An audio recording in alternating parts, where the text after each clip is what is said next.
c'est Cryptolyse.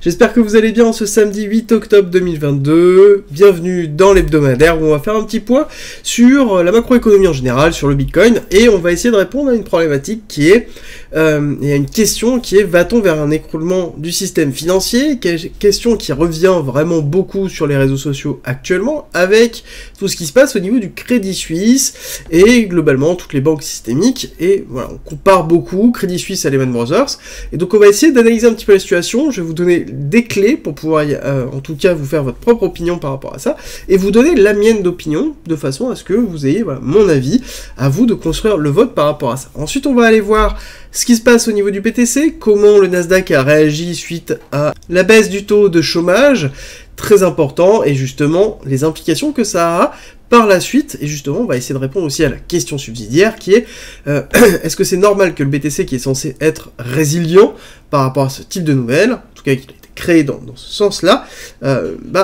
souffre de ça? On va essayer de répondre, en tout cas je vais vous donner ma réponse à moi, vous allez voir, qui est somme toute assez factuelle, à vous de vous faire votre propre idée.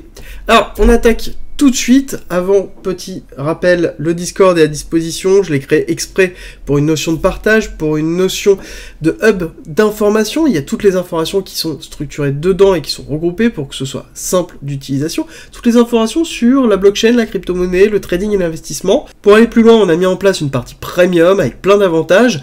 Plus de 110 vidéos, plus de 300 pages de guides, et ça continue à augmenter. On produit des vidéos et des guides toutes les semaines.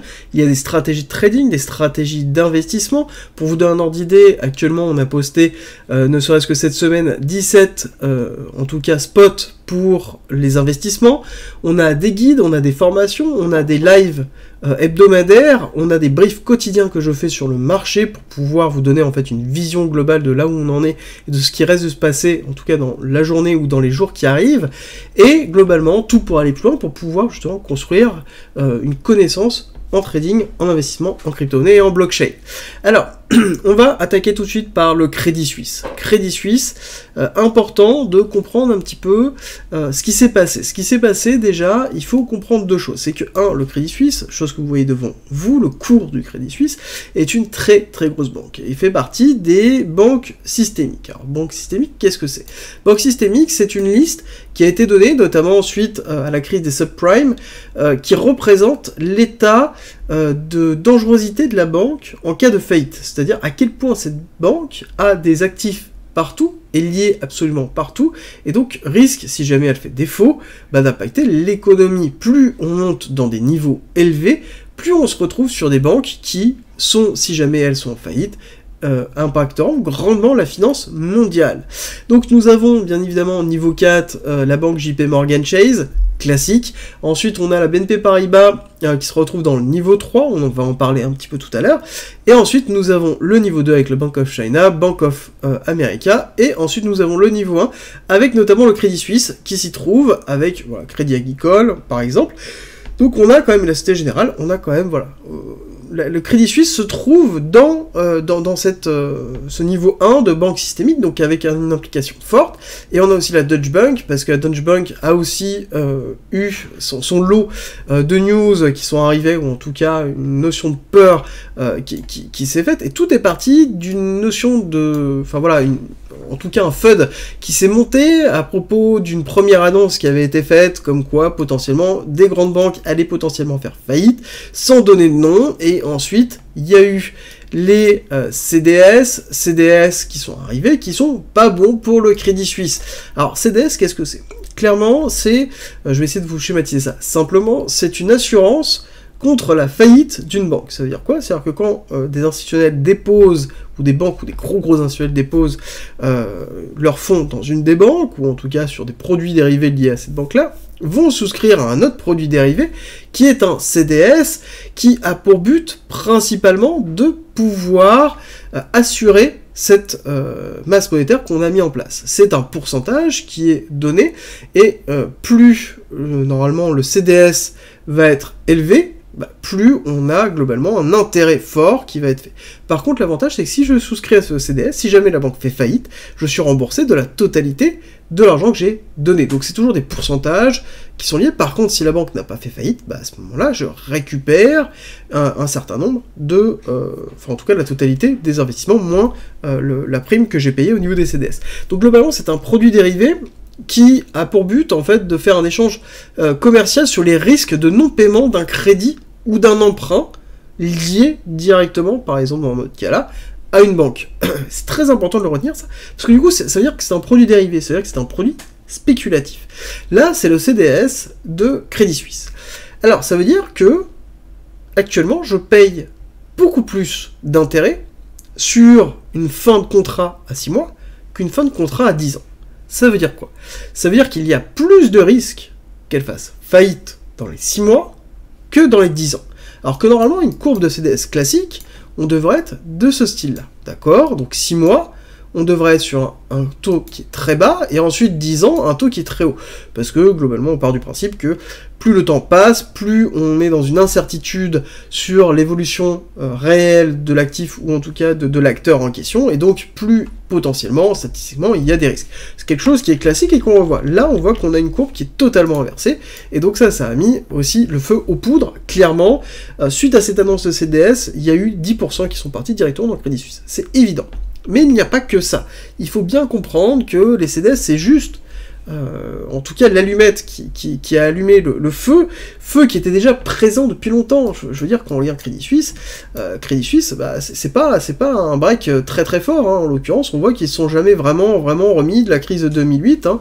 On voit que 2008, on a vraiment break très bas, on a eu une réaction haussière après derrière, mais on s'est jamais remis parce qu'il n'y a pas que ça.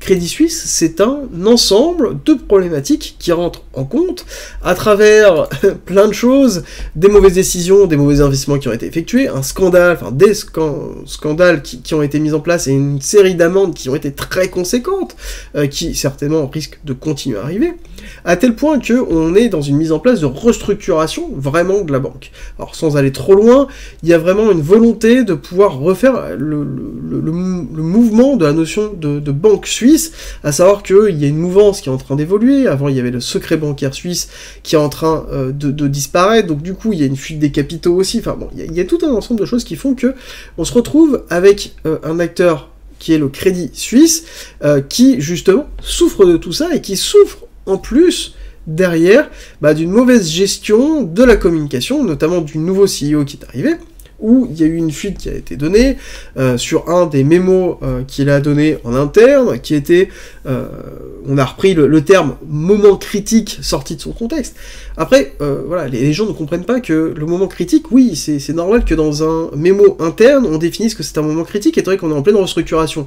Il risque d'avoir potentiellement 10, 20, 30, 40, 50% des personnes qui risquent de se faire licencier. Donc oui, c'est un moment critique pour les personnes qui vont lire le mémo, c'est sûr et certain. Donc ça, il faut vraiment le comprendre. Ce n'est pas un moment critique pour la banque. Dans le mémo, c'est une notion de moment critique au sein de la société, au sein des employés, parce que, de toute façon, dans tous les cas, on est dans une restructuration, et dans tous les cas, on sait que c'est une période qui est compliquée pour Crédit Suisse, mais ça ne veut pas dire qu'on est en manque de liquidité, qu'on est en manque qu'on est au bord de la faillite. Quand on regarde un petit peu les bilans de Crédit Suisse, quand on regarde un petit peu les niveaux de liquidité dans un cas de bank run ou des choses comme ça, on voit que bon, on est sur quelque chose qui est somme toute assez correct et qui est même plutôt bien dans la norme, dans ce qui a été effectué, et on voit qu'il y a eu un réajustement qui a été fait par rapport à 2008, sur lequel en effet les niveaux étaient plutôt plus bas que maintenant, donc on est dans quelque chose qui somme toute est cohérent. Deuxième point que je voulais donner, et ça c'est un avis qui est aussi très personnel, qui est le Crédit Suisse dépend de la Suisse.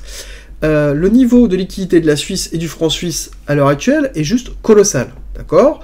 Donc pour moi, j'ai tendance à penser que Crédit Suisse, même si a une tendance à faire faillite, ne fera pas faillite, et sera dans tous les cas racheté, ou avec une réinjection monétaire de la Suisse. Pour moi, c'est évident, et c'est sûr et certain que la banque Crédit Suisse ne sera pas en défaut de paiement. Voilà. Ça, c'est mon avis qui est purement personnel par rapport à tout ce qu'on a pu voir, et que c'est Crédit Suisse, ça dépend de la Suisse majoritairement, et quand on regarde l'état des finances de la Suisse d'ordre général, et de l'importance du système bancaire suisse, bon, bah voilà, on a une notion de déficience de paiement qui est somme toute assez faible. Mais ce qui est intéressant, c'est de prendre un peu de recul par rapport à ça, et se poser la question de pourquoi on a aussi tout ça. On a aussi tout ça, ce qui est intéressant de voir, c'est qu'on a eu aussi l'attaque de la Deutsche Bank, donc pareil, sur lequel on a le fait que la Deutsche Bank peut être en défaut de paiement. On a les CDS qui sont arrivés, qui sont des produits dérivés ouverts à la spéculation, très important, produits dérivés ouverts à la spéculation. Et à côté, on a des attaques baissières qui sont en train d'être faites depuis déjà quelques jours, enfin quelques semaines, et qui s'intensifient depuis quelques journées sur la BNP Paribas. Rappel, BNP Paribas se trouve où? Niveau 3 quand même, hein, partie des 3 de la niveau 3. Très important de prendre du recul par rapport à ça, et donc on a une pression baissière qui est très forte, en tout cas sur l'Europe depuis un certain temps, avec le continent européen, avec notamment la zone euro, très très forte, avec le gros short qui a été lancé par Ray Dalio en l'occurrence, et à côté on a une pression baissière sur les banques, parce que on a ce voile qui est déposé depuis un certain temps, que on est dans un grand reset, et que c'est un écroulement du système financier, parce qu'il ne va plus, et que justement c'est un système qui est basé sur la dette, et on sait que, dans le général, un système basé sur la dette ne fonctionne pas, en tout cas l'histoire nous montre qu'il n'y en a aucune qui a fonctionné. Bon, ça ne veut pas dire que forcément celle-ci ne fonctionnera pas, bien que, bon, force est de constater que ça marche moyennement. Mais de considérer que ce fait, on sait que le système fiat va disparaître à un moment donné, mais considérer que c'est maintenant et que c'est un écroulement financier parce que la banque suisse risque un écroulement maintenant, c'est aller quand même très très vite dans des généralités et ne pas prendre le recul nécessaire de ce qui se passe réellement. Moi je vous invite à regarder ce qui se passe au niveau du Crédit Suisse, d'analyser les comptes, d'analyser les injections de liquidités. Voilà, vous allez voir que, somme toute, on est dans une période compliquée pour Crédit Suisse, il faut pas se leurrer, mais bon, est-ce qu'on est dans une forme de défaut de paiement? Je ne pense pas, je ne pense vraiment pas. Après, je peux très bien avoir tort, ça ne reste qu'un avis personnel, mais voilà, on est là-dedans. La question que certains vont me poser, j'en suis sûr et certain, c'est est-ce que ça vaut le coup d'acheter du Crédit Suisse maintenant, parce qu'on est quand même dans un niveau très très bas. J'ai tendance à vous dire, ce n'est pas parce que on est dans un niveau très très bas qu'on ne peut pas renchaîner derrière une perte de moins 50%, d'accord, et aller chercher les 2,5, les 1, pourquoi pas. On est dans une société qui est quand même dans le mal. On ne se cache pas, ils sont dans une restructuration massive, ils sont derrière potentiellement encore dans une politique sur laquelle ils risquent d'avoir, encore une fois, des amendes qui risquent d'arriver dans les années qui arrivent.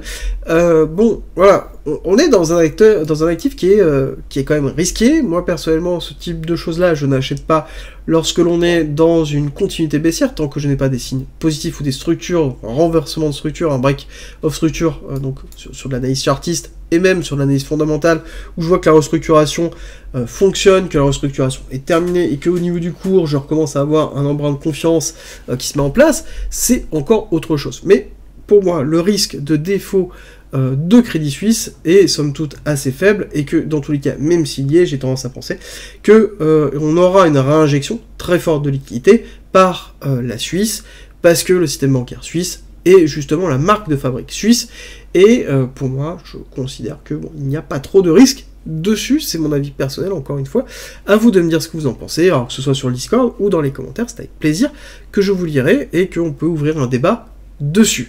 Alors, ça, c'est terminé, on va justement voir ce schéma très pesant, hein, bien évidemment, c'est quelque chose, c'est un voile que l'on pose, qui se rajoute à la peur d'une explosion atomique, la peur d'un hiver justement nucléaire, la peur de cette guerre totale généralisée, avec une inflation très forte, avec à côté une peur de manque énergétique, et de défauts financiers. Voilà, on est quand même sur un paroxysme en termes de peur sur les marchés, qui est quand même, je pense, rarement égalé. Voilà, clairement, rarement égalé en termes de peur et de tension sur les marchés financiers. Et à côté, nous avons l'annonce qui a été faite vendredi des taux de chômage qui a été donné. Taux de chômage qui est positif. Positif pour l'économie. Ça veut dire quoi? Ça veut dire qu'il y a moins de chômeurs que le mois précédent. Ça veut dire que l'économie américaine se porte mieux, en tout cas ne montre pas de signe de faiblesse, comme on aurait pu l'escompter, avec l'augmentation des taux directeurs de la Fed. Ça veut dire quoi? Ça veut dire clairement que la Fed a les mains libres pour continuer à augmenter les taux pour pouvoir appuyer sur l'inflation. C'est pour ça que le marché financier a réagi durement hier. Et c'est là où je pense qu'il faut aussi avoir une petite réflexion. Petite réflexion, c'est se poser la question, comment ça se fait que le marché financier est autant décorrélé de l'économie, et donc a une réaction aussi négative, alors qu'une économie se montre résiliente et qu'elle continue à recruter malgré la problématique de l'inflation, malgré la problématique d'augmentation des taux, et malgré tout ce qui peut se passer autour et les tensions géopolitiques et géoéconomiques qui se font. Donc on a quand même, ça montre à quel point on a une décorrélation entre les deux. Ça c'est juste une idée, voilà, que je lance là-dessus pour bien prendre la réalisation. On sait que c'est depuis très longtemps, depuis qu'on a une décorrélation entre le monde financier et le monde de la production, donc on a cette décorrélation depuis à peu près Bretton Woods, mais somme toute, c'est vraiment flagrant aujourd'hui de voir ça. Donc c'est vraiment très fort.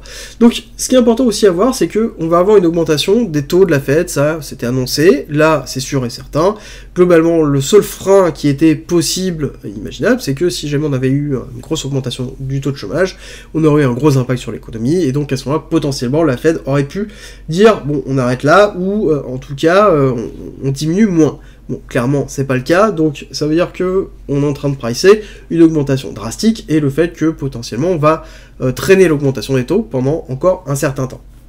Donc, on a eu une réaction, notamment, très forte de l'économie américaine, qui se voit par le Nasdaq, sur lequel on a fait quand même une chute qui a été assez forte de 4%, 4,5% hein, en une journée, ce qui est vraiment, vraiment puissant. Et là, on se dit, ok, ben, c'est fini, quoi. Globalement, on va continuer à s'enfoncer. Ce qui est intéressant de voir, c'est de prendre un peu de recul et de passer en semaine, voilà, en hebdomadaire. Écoutez, on a fait une clôture quand même dans le vert.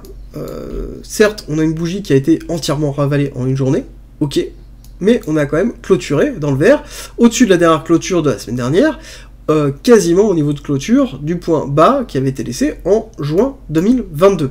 Donc pour moi, on est quand même dans une zone qui n'est pas si mauvaise que ça.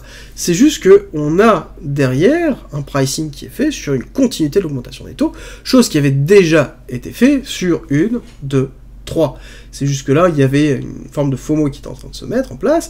Bon, bah là, on est en train de pricer, de repricer en tout cas une partie de ce qui est fait sur une continuité de l'augmentation des taux et en tout cas une stabilisation qui va porter, voilà, potentiellement jusqu'en 2023. Est-ce qu'on va faire toute l'année ou 6 mois après, on va continuer à avoir une petite descente qui va se faire. Bon, clairement, ça, c'est pas encore défini. On a du coup les modèles économiques des pricers qui sont en train de se faire et qui vont, de toute façon, dans tous les cas, se faire dans les jours qui viennent, avec la semaine prochaine l'annonce de l'inflation, l'annonce des taux, en tout cas de la préparation des taux. On va avoir une série de prises de parole qui vont se faire, qui vont donner vraiment cette tonalité-là. Comme je vous l'ai dit depuis globalement septembre, on est dans la préparation de la fin d'année. Là, on est dans une période d'incertitude, parce qu'on a les marchés financiers qui sont persuadés de quelque chose, qui sont en train de globalement, se dire, bon, bah, tout compte fait, non, on va morfler, ok. Donc il y a un pricing qui est en train d'être fait, mais somme toute, on est quand même dans un pricing qui a été fait, ok, mais on n'a pas clôturé, on aurait pu clôturer beaucoup plus bas. On aurait pu avoir, comme on a déjà eu plusieurs fois, voilà, des semaines avec une cassure à 7%, 7-8%. Là, ce n'est pas le cas, on a eu un pricing qui a été fait, mais qui n'a pas non plus été fait si durement que ça. Et quand on regarde un petit peu la bougie en elle-même, on voit qu'on est allé beaucoup plus bas, mais qu'on a racheté une partie. Donc ça veut dire que voilà, il y a une forme de pricing, de conformité qui est en train de se faire, et c'est plutôt positif dans l'ensemble. Ça veut dire que bon, on n'a pas de cassure aussi baissière qu'on aurait pu escompter. Ça aurait été très négatif si on avait clôturé en dessous, ici, de la bougie déjà, de la fin de bougie de la semaine d'octobre, voire, de la journée d'octobre, voire casser en dessous. de casser en dessous des 10 800. Voilà. C'est pas dit que la semaine prochaine, on ne break pas en bas, mais bon, j'ai tendance à penser qu'on est dans une forme de stabilisation qui est en train de se faire. Et donc, du coup, toute la question que l'on se pose, c'est la crypto-monnaie d'ordre général. Comment ça se fait qu'on prenne aussi cher? Comment ça se fait qu'on prenne aussi cher sur quelque chose qui est censé être résilient? Je tendance à vous montrer que là, je suis en hebdomadaire. Oui, la journée, on a pris cher, mais en hebdomadaire, si on regarde un petit peu sur le BTC, on voit que, somme toute, on est quand même sur quelque chose qui est plutôt haussier, avec une clôture qui est en train de se faire haussier. On va attendre dimanche, pour voir la clôture qui est en train de se faire, mais on est dans quelque chose qui est positif malgré en tout cas, la corrélation qui s'est faite ici, la cassure très forte qui s'est faite ici. Donc on est plutôt sur quelque chose qui est plus positif même qu'on pourrait voir sur le marché financier. Donc on a une résilience qui est toujours très présente. L'autre point que je voulais vous donner, c'est de regarder un petit peu les volumes. Donc là, je suis sur Binance, en weekly. On voit qu'on a une augmentation des volumes, déjà depuis un certain temps. Je vous l'ai déjà précisé dans la quotidienne, que c'est quelque chose qui est présent. Ok. Oui, qui est présent depuis juin. Là, on compare avec le reste, on se dit, ok, c'est beaucoup plus gros que le reste. Alors oui, sauf que Binance a pris beaucoup plus de poids récemment, donc forcément absorbe une grosse partie de volume.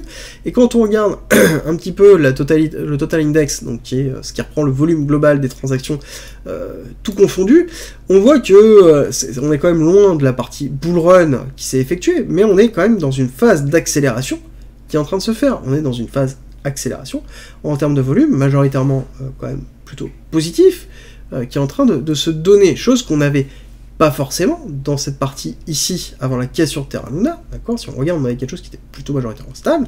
Là, on retrouve une augmentation des volumes qui sont en train de se faire. Alors, il faut faire un petit peu attention, parce qu'il y a une partie des volumes qui sont liés à de l'open terrestre, parce qu'on a un niveau d'open terrestre qui n'a jamais été aussi haut et qui est porté majoritairement par Binance. Là, il faut juste garder la tête froide, mais on a quand même une augmentation des taux qui sont en train de se faire, malgré le fait que on est dans une macroéconomie qui est juste horrible, qui n'a jamais été aussi horrible depuis très longtemps, voire même, certains diraient jamais. Donc on est quand même dans quelque chose qui est plutôt positif. L'autre chose qu'il faut décorréler, c'est que on dit oui, mais c'est fait pour pouvoir combattre l'inflation, combattre justement, se décorréler de l'économie. Alors oui et non. C'est-à-dire qu'il y a deux choses, il ne faut pas oublier que Bitcoin, certes, c'est un produit qui a été créé pour pouvoir offrir un certain nombre de libertés à travers sa décentralisation, mais qui est lié à deux choses, et ce qui est lié aussi, dans le général, je peux l'agrandir aussi à l'ensemble des crypto-monnaies, c'est que c'est une industrie. C'est une industrie qui a des coûts fixes, qui sont liés aussi à l'inflation, qui sont liés à de l'investissement. Si vous montez des usines de minage de Bitcoin qui servent à sécuriser les transactions, s'il n'y a pas de mineurs, il n'y a pas de transaction, il n'y a pas de sécurité à la transaction, et donc il n'y aura pas de transaction, d'accord? Il faut bien comprendre ça.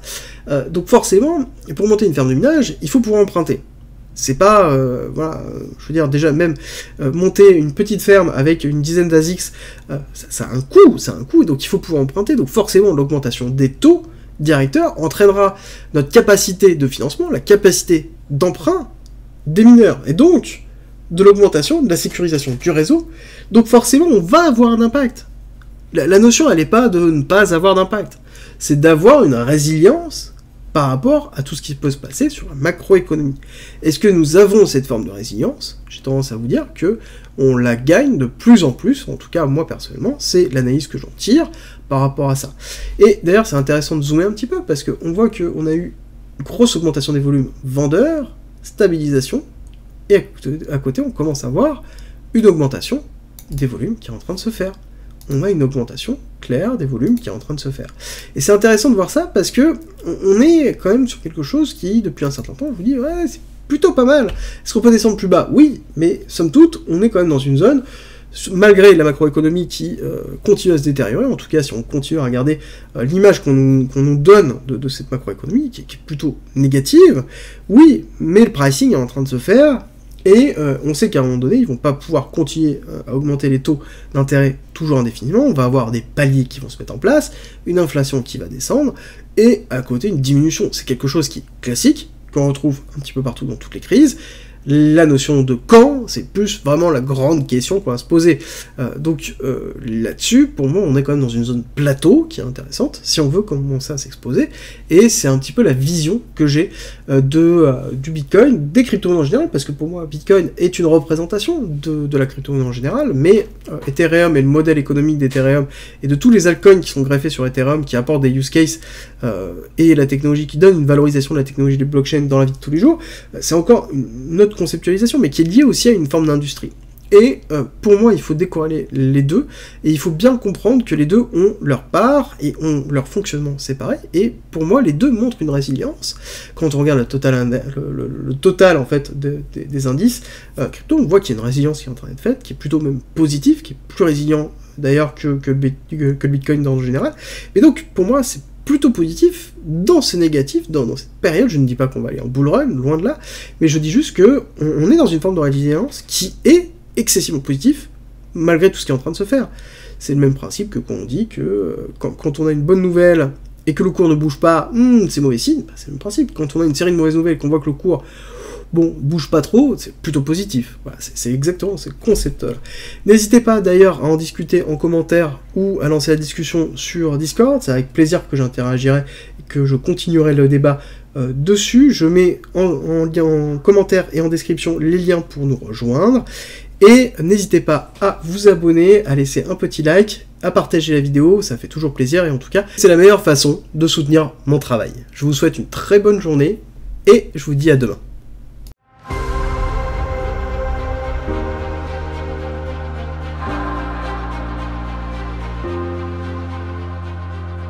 Si tu aimes mon contenu, n'hésite pas, partage, like, ça m'aide énormément, et rejoins-nous sur Discord.